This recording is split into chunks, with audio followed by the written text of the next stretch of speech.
Good morning. Good morning, Rob. How are you? I'm doing okay. Thank you for asking. We're very sorry for you. Thanks.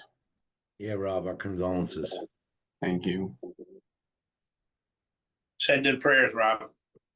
Thank you, everybody. Everybody's been amazing. A minute or two to get on. So, taking this down to a basic level, which I think we may sometimes uh, overlook, because who's the shortest in the business here? Michael, how long you been in the business? 8 years. And Lynn, have you been less or more? Yeah, 5.5 years. 5.5 years. So I think sometimes we, being 5+ years to probably some of us close to 30 or over 30 years, we take for granted some of the things that are really critical. And I think sometimes, being a natural, who would consider yourself to be a natural in this business? Just like raise your hand, like, then you're a natural, aren't you? Sometimes I go in a little anxious, but I think in the end, yeah, I pull it Right, off. but you have good instincts, right? And Yeah. if there was never a trainer or a video or a podcast, you probably would still be doing really, really well. Chopper, you're a marketer at heart, right? Yes, I mean, you came from a different business. yes. Marlene, I don't know, how long have you been doing this? 35 years. God You bless. started when you were 2. Oh, Wow. you're so sweet. So, I- Marlene, did you have a tremendous mentor, or did you just like have an ability to get thrown into the deep end and swim? I had an ability to get thrown into the deep end and I swam. And plus, I had a very, very good broker 35 years ago. I don't know if you've heard of him, Wayne Seacrest. I have not, but that's not surprising since I'm not a Florida person. Um, Yeah. how about you, Kathleen? And there's a reason why I'm asking these questions. I promise you, it's not wasting time. How many years, or did I have a No. Would you consider yourself to be, somewhat of a natural and like a Houdini of real estate? You can figure stuff out, more times than not. I've learned how to do that. So it's a learned skill. Okay. And last one, we'll go to Mr. Golden. Bobby, you came from a firm where there was probably over 100 or maybe even 200 agents at one point, and you were always in the top of the barrel, right? Well, I did well in the other office, but I am not a natural by any stretch of the imagination. I got thrown into the water, learned how to swim. I had no sales background, no mentors, no nothing. It's just as the years went by and I did more deals, I learned more, and it just got me to where I'm at now. Fantastic. So the reason why I put that out there is, sometimes when we're leading teams, we speak to them at a different level where they're not at. Does that make any sense? I mean, sometimes we get frustrated because we're like, why don't they get it, right? And what I wanted to talk about, and I'll send this out to everybody. It's just a really basic checklist when I'm kind of doing a little bit of soul searching here for how to add some value. Is first thing is, we need to instill that people need to have a production based business plan and structure and accountability. Okay, and I'll send this out to you. If you want to write it, that's great. But you need a production-based plan. A lot of people, they come into the office and they feel like they're being productive when they solve a problem, right? Or, they're talking about what they're going to do, but they're not doing it. Okay. Number two is, and this I see over and over again, is, work to build your database. Okay, your database is your business. Now, Chopper, your prior business, were you able to sell that or did you close it? No, we had to close it. It was Okay. perfect storm. 9/11, Teamsters in China Okay. after So- 91 years. So a lot of times, like you can sell a retail business because you have repeat customers. You know, right now I'm looking out my window and there's a dental practice. Now, I believe if that dentist decide to retire, people are going to call back, say, I need to reschedule for my filling, my cleaning, whatever, because they do have a strong database of clients. The value of our business is the value of our database. And I think we need to preach that because a lot of people, sometimes you have team members that are successful despite being organized, and they take that as a thumbs up that we're doing okay. But if we want to truly be good team leaders, we need to be preaching and we need to be doing the things that are going to help them have a sustainable business. You know, when I was at our first awards, you know, I was talking to a lot of the agents down in Broward County, and a lot of them are concerned about, you know, what's the market going to do, you know, and to be honest with you, you know, we need to react to what the market's doing, but I don't ever want any of your income or your team members' income to be dependent upon what the market does. Right? Like we need to adjust to the market. We need to play the market. We need to, you know, put the throttle down when others are fearful. But there are, you know, the even in down markets, the top 5 people in the MLSs, and maybe it's because they're the top 5, are always growing their business in positive and negative markets. Okay, so let's choose to do all the, you know, I had a saying, and I haven't said it for a while, but you know, this is this is not part of my 10, but good markets create bad habits. You know, challenging markets require strong habits, right? Because anybody can be successful when the market is abundant, especially if you have a little bit of natural talent. But when the market shifts, you need to get back to having good habits in order to be successful. Number 3 is develop, you know, 2 to 3 additional sources of leads or prospecting sources to support and grow your business. Okay, so do 2 to 3 additional sources to grow your business. Number 4 is kind of my trademark, is to be aggressive in your lead follow-up.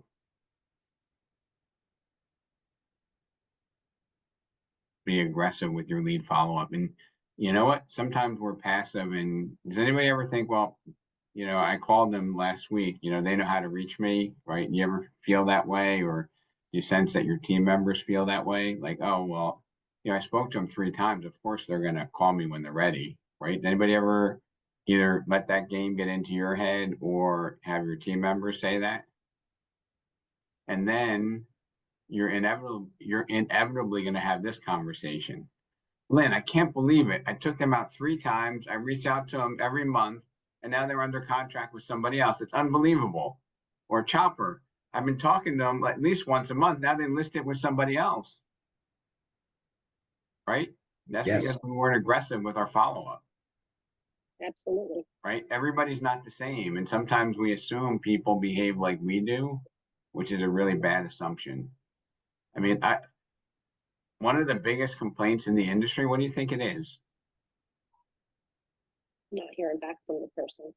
Yeah, people don't return phone calls and they don't follow up, right? So that's a cry to be more aggressive. And you know, it's a badge of honor. Hey, you know, you're really aggressive.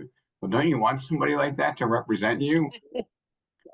Right? Like that's how I would approach that. Like I'd be like, yes, that's the way that I want to be known. You know, that's a fine line too, you know, because I see outside vendors that try to reach out to me. And I'm like, dude, you got commission breath. You haven't done a deal in a month. Back down, you know.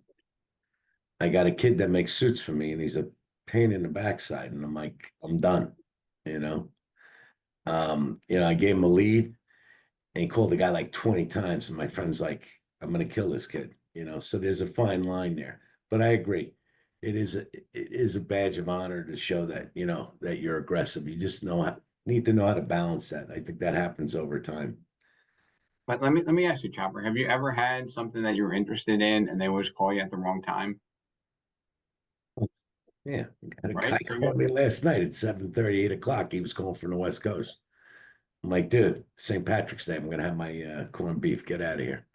You know. So, I think, but like, there's times when like there's stuff that I really am interested in, but it's just all about timing. And if that person chooses to take the fact that now is not a good time as a rejection, then we're both going to lose. Okay. So, and I'm not saying be obnoxious, but I'm saying be a little bit more spirited, be a little bit more aggressive in the way we do our business. Because I love what I do, and I think I can help people. So that's why I want to be aggressive at following up about it. Okay. Number 5 is, and a lot of people get confused with this, but is pre-qualify every prospect, no exceptions. Okay, people just think, oh, I pre-qualify whether they're financially qualified, right? But pre-qualifying has a lot more than financial. What else is involved in pre-qualifying? Timing, Huh? timing, if they're actually ready to make a move. Mm-hmm. How If they're the serious they person- are. Sorry. Yep. Seriousness. If they're the person that's allowed to make the decision, if they're going to list, make sure it's the right person that you're talking to. Mm-hmm. Motivation. Right. I remember a story, and I'm just trying to think of who the agent was. But this must be, 2010, 11, right? And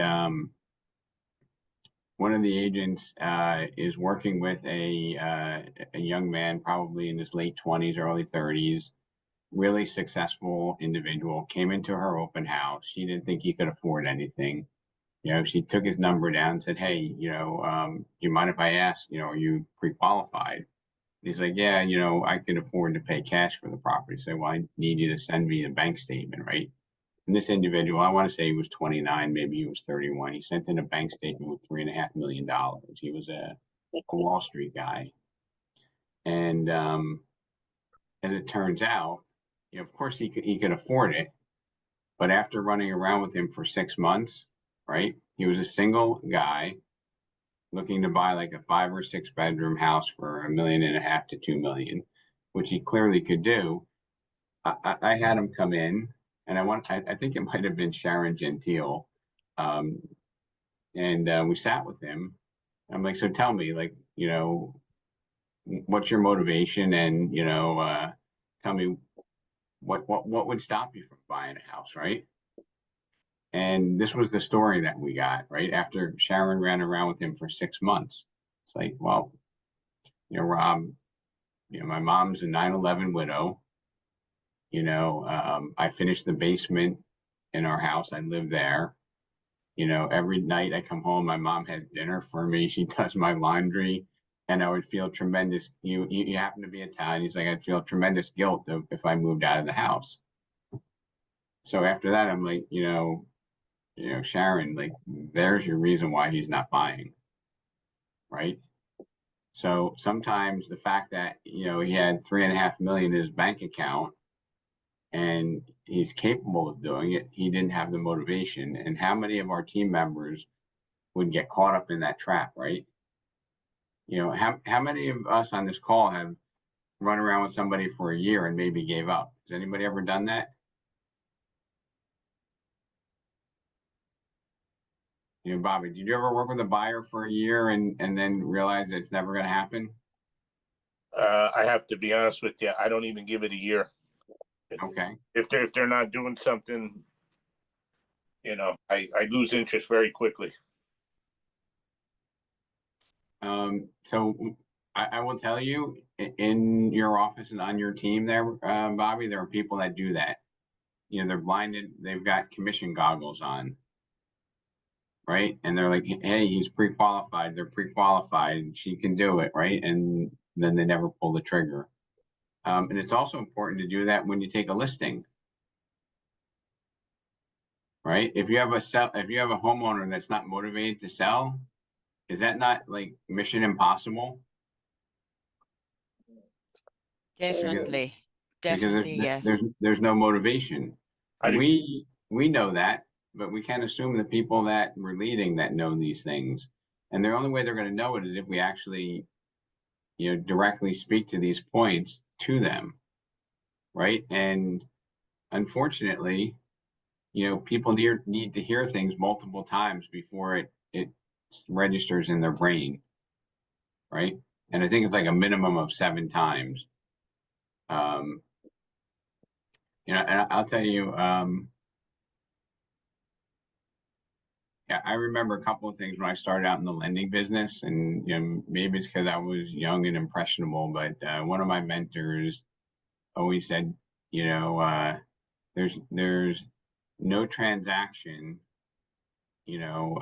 worth your integrity, right? So, like, if you know something, don't throw it under the cover because it might come out, right? And it might cost you your license, and it might cost you your integrity.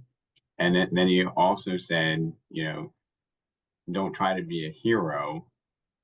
Okay, only do things that you know you can complete, right? And I think there might have even been one other one, which was, and this might have been mine, which is, bad news can always be accepted early on in the process, right? Like nobody wants to, if you wait 3 weeks to tell somebody the bad news, it just gets harder and harder. So those were a couple of things that, or 2 or 3 things that, influenced me in the space I was in, right? And I think if we can tell the team members that are relying on us for mentorship these things, that we'll have a better outcome. And sometimes it means maybe they'll realize this business isn't for them sooner, right? Because if somebody exits the business in 4 months rather than 18 months, I think that's a good thing, right? If they're not going to embrace what it takes to be successful.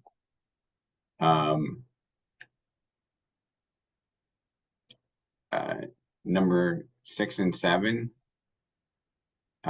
strengthen your listing conversation, right? How hard is it to get a qualified listing appointment, right?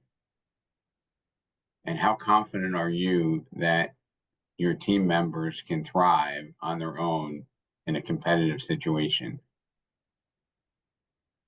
right? I mean, I look around and I see like how horrible a lot of the competition is, and I just wonder, like, maybe if I look in my own house, I'd be as mortified.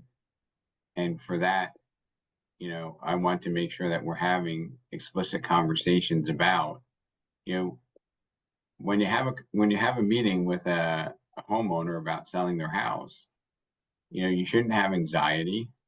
You shouldn't have a frog, and like you shouldn't have all those things that a lot of people have, because this is such a, I don't want to lose this, so I'm nervous about it, right? Well, that's going to cause you to lose it. Okay.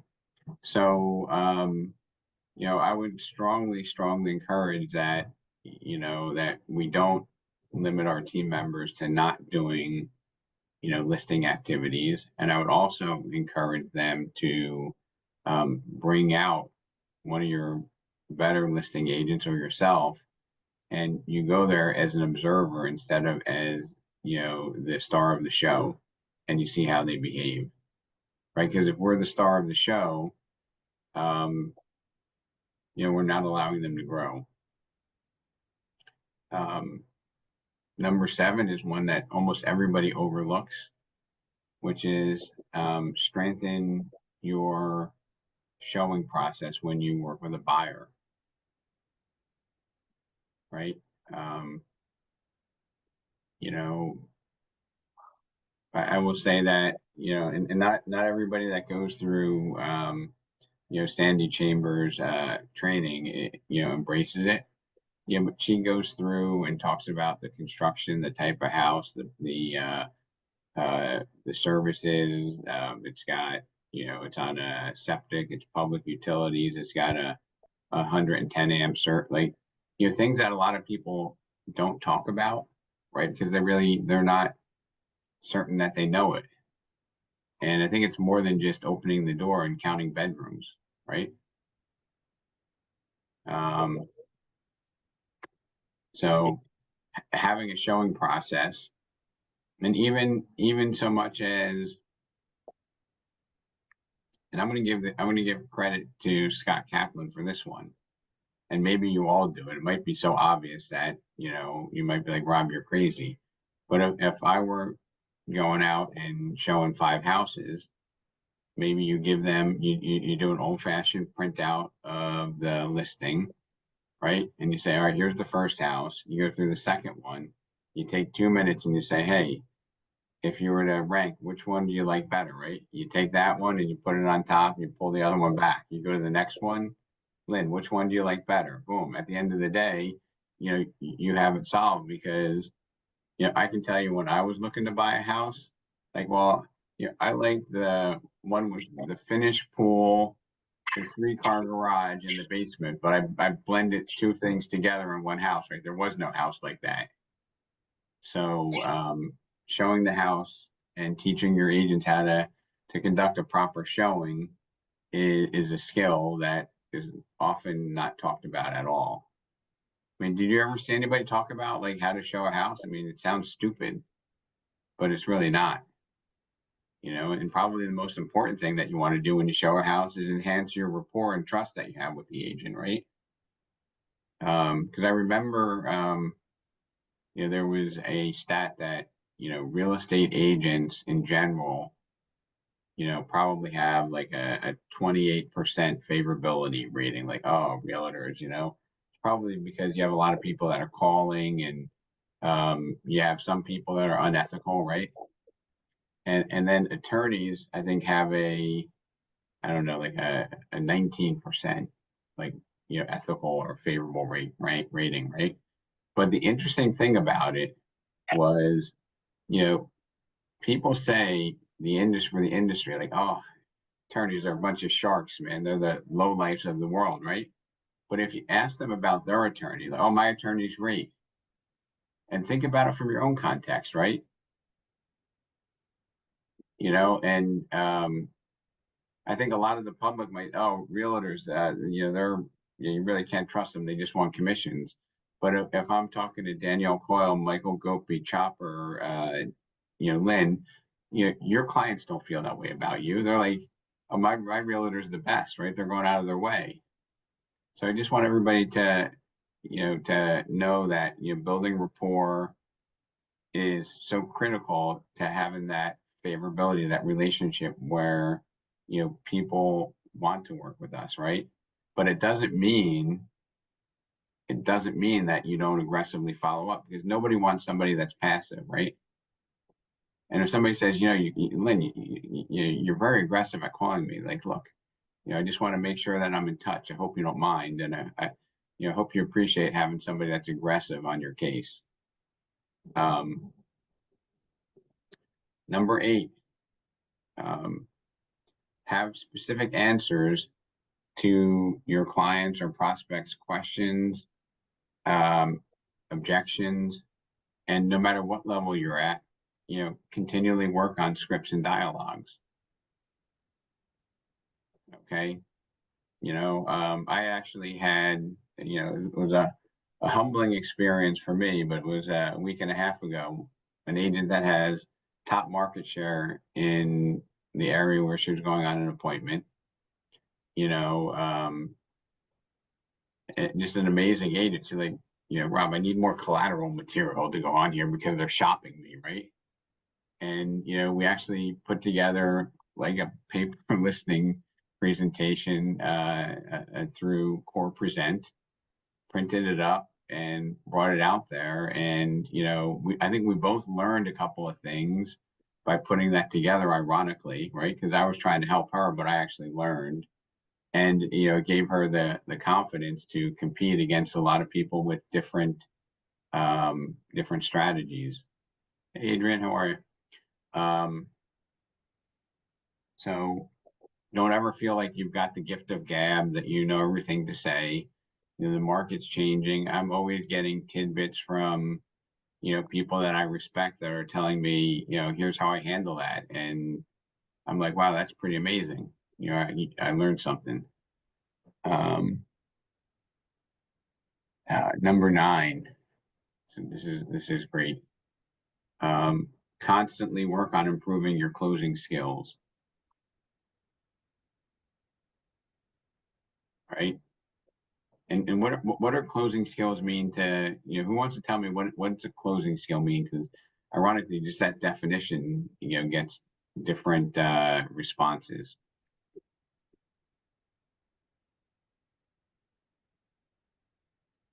Nobody?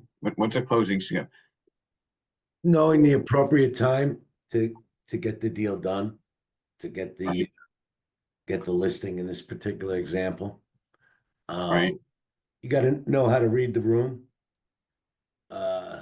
Who you know, who's the boy, you know, like one of the little tricks I like to do is when I get there, say it's a couple who'd like to give me a tour.